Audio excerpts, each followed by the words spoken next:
When I went to the gym, I checked in with this one girl at the front desk. I have never met this girl before. She looked brand new and I've been going here for a few months. And this girl was pretty cute. She caught my attention but carried on with my workout. Middle of my training session while I was lifting weights, I get a notification on my phone and it's from Instagram.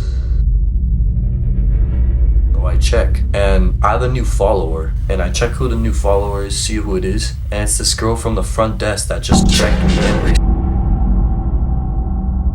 a few days go by, so I hit her up in the DMs and literally within minutes she responds to my message and she stated in the first text that she said to me that I finally found her, and it turns out that this girl had a crush on me for quite a while.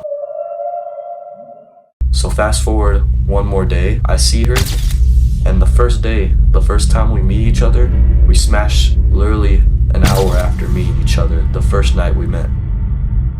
She really liked how I stuck out from other guys and how bold and assertive I was, and how I just said whatever was on my mind and how I just looked at myself so differently from everyone else. And she liked that, and that's why she was crushing on me for so long. And I realized to have someone obsess over you, you have to believe you're the shit and you're the man. Because if you want to be looked at as the best, you gotta also think you're the best ever. When I started thinking about myself as like the man, then I started walking around a certain way that made me seem confident. I started talking in a certain way. My energy immediately felt way different from the people that were unconfident and not as high self-esteem as I was.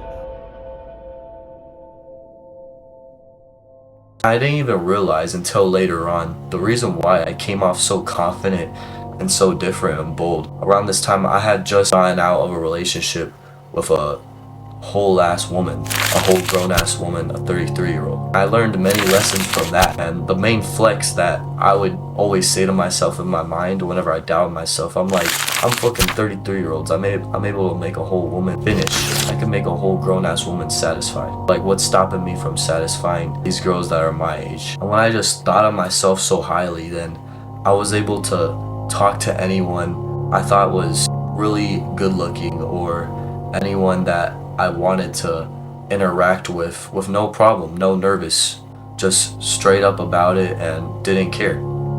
Because I already knew my value as a man, I knew who I was, and I had the confidence and mentality that I am the best man ever. No one else could top me, no one else could be in my competition. Your mentality and charisma must be different from everyone else's. Can't be the same as every other dude who's saying, oh, you look so beautiful, can I get your number? Or, oh, I never met a girl like you before. You gotta say something that sticks out and something that seems so special to her. It doesn't matter even if you're good looking, because you could be a good looking dude, but you don't know anything about game. You don't have any confidence with your game either. And you say the same basic bullshit that every other guy says to her, you're not gonna get anywhere. You're gonna get the same results as those guys. You gotta say something that is bold and dominant and something that makes her know that you're a very confident man in yourself, something that puts yourself out there, and it's kind of risky to say, but is actually high risk, high reward. Within the first 10-20 minutes when I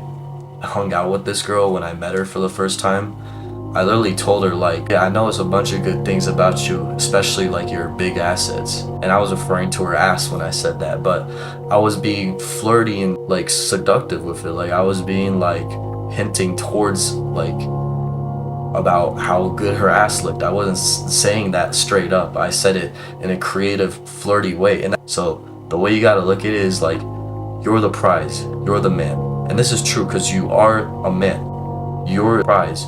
You're the one that needs to be on a pedestal. So you are the one that is always gonna be the provider, and you're gonna be the prize. She'll find no other man like you, and she'll be damned to leave you because she'll be missing out on something. And the things that you tell yourself, your affirmations, you absorb it, you become that.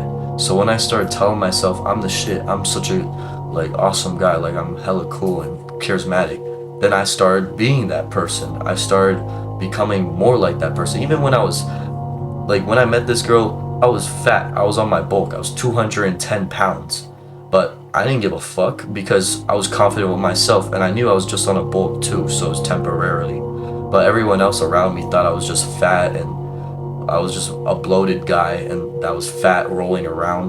But I knew deep down with myself and my consciousness how cool of a guy I was and the things that I was capable and possible of. The main thing that these girls want is a guy with high charisma, someone that has good social skills, that has the mentality like a real successful person. So what you tell yourself, if you believe you're a special person, you believe how high worthy and how much of a high value man you are, and you keep telling yourself that, then you'll be obsessive. You will be something that's obsessive worthy. You gotta have the mentality and affirmations that you do have potential to be obsessed over. You gotta keep reminding yourself of affirmations of how good you are and how much of a special guy you are. And then automatically your mind is going to want to do the things in order to be that special man that women obsess over. So it all comes down to your mentality and confidence. And she's going to test you at the end of the day to see if you say who you really are.